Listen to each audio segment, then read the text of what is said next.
বাংলাদেশ প্রবাসী মন্ত্রণালয়ের উদ্দেশ্যে আমরা প্রবাসী যারা আছি তাদের উদ্দেশ্যে আমরা বিশেষ করে 12টি কথা বলতে চাচ্ছি। বাংলাদেশের তত্ত্বাবধায়ক সরকার ডক্টর ইউনূস স্যারকে আমরা একটি কথা বলতে চাচ্ছি। স্যার, আমরা প্রবাসীরা অনেক সমস্যার সম্মুখীন হতে পারি এবং বিভিন্ন রাষ্ট্রের থেকে আমাদের সাথে এটি একমত পোষণ করছে।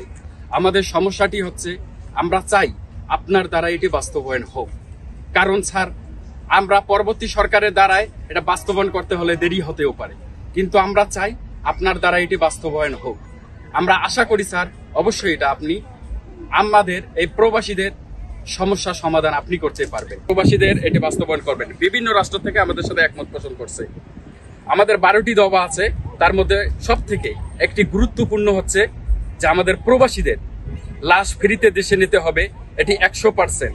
প্রবাসীদের মৃত্যু হলে তার ফ্যামিলিদের জন্য অবশ্যই সরকারকে সহযোগিতা করে পাশে অবশ্যই থাকতে হবে। এয়ারপোর্টে ভিআইপি সম্মান দিয়ে দিতে হবে, তাদের ফ্যামিলিকে সম্মান দিয়ে ওখানে বসার সুন্দর জায়গা ব্যবস্থা করে দিতে হবে সরকারকে অবশ্যই। আর সব থেকে আরো একটি গুরুত্বপূর্ণ কথা, আমাদের যারা প্রবাসীরা আছে তাদের একমত সবাই পোষণ করছে, বিমানের টিকিট দাম কমিয়ে আনতে হবে, এটি 100%। আমি জর্ডান প্রবাসী মামুন ইসলাম। আমাদেরও দাবি আছে 12টা দাবির ভিতরে। প্রবাসীদের ফ্যামিলি নিরাপত্তা দিতে হবে এবং প্রবাসীরা যেন এয়ারপোর্ট হয়রানি না হয় 100 ভাগ। 12 বছর পর অবশ্যই দেশে গেলে তাদেরকে সরকার অবশ্যই সহযোগিতা করে পাশে থাকতে হবে। আসসালামু আলাইকুম, আমার নাম ইকবাল হোসেন, আমি জর্ডান প্রবাসী। আমি সরকারের কাছে একটা আবেদন জানাতে চাই যে সকল প্রবাসীদের জন্য স্মার্ট কার্ড আমাদের জন্য করার গুরুত্বপূর্ণ প্রয়োজন।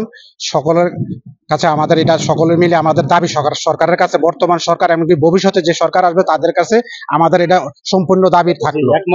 একমত পোষণ করছি সবার সাথে। ধন্যবাদ সবাই। আসসালামু আলাইকুম, আমার নাম মোহাম্মদ জুয়েল হোসেন, আমি জর্ডান প্রবাসী। আমাদের দাবি 7 নাম্বার, সকল প্রবাসীদের জন্য উন্নত চিকিৎসার জন্য দিতে হবে এবং সেই চিকিৎসা বাংলাদেশেই হতে হবে, এটা আমাদের দাবি। আসসালামু আলাইকুম, আমার নাম এমডি হাসান, আমি একজন জর্ডান প্রবাসী। যে 12টি দাবি আছে এই দাবির মধ্যে আমারও কয়েকটি দাবি রয়েছে। আমি 8 নম্বর দাবি বলতেছি যে আমাদের দালালের মধ্যে যে ভিসার যে দাবিটা, এই সবকিছু সিন্ডিকেট ভেঙে এবং ভিসা পাসপোর্ট আমাদের হাতে যেন স্বল্প সময়ে চলে আসে, এটা আমার একটা দাবি। 9 নম্বর আমাদের দাবি হচ্ছে পাসপোর্ট করতে কোনো দালাল যেন না লাগে এবং অল্প সময়ে পাসপোর্ট সার্ভিস দিতে হবে। 10 নম্বর হচ্ছে আমাদের যে দাবি, শর্তহীনভাবে প্রবাসী কল্যাণ ব্যাংক থেকে প্রবাসীদেরকে অবশ্যই এটি লোন দিতে হবে 100%। 11 নম্বর আমাদের যে দাবিটি হচ্ছে সেটি হচ্ছে প্রবাসীদের ফ্যামিলির সাথে কমপক্ষে 4টি মোবাইল ফ্রি করে দিতে হবে, কারণ তাদের ফ্যামিলিদের জন্য। 12 নম্বর দাবিটি হচ্ছে কমপক্ষে টার্মিনাল 1 টার্মিনাল 2-তে 8টি টেলিফোন ফ্রি করে রাখতে হবে, কারণ প্রবাসীদের জরুরি সেবা চালু রাখতে হবে, কারণ অনেক প্রবাসীরা বাইরে হলে তাদের ফ্যামিলির থেকে যোগাযোগ থেকে বঞ্চিত হয়ে যায়।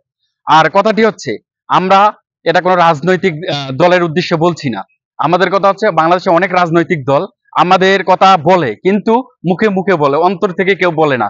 আমরা দেখতে চাই বাংলাদেশের কোন রাজনৈতিক দল আমাদের এই প্রবাসীদের পাশে থাকে। আমরা প্রবাসীরা সবসময় বাংলাদেশের পাশে থাকি।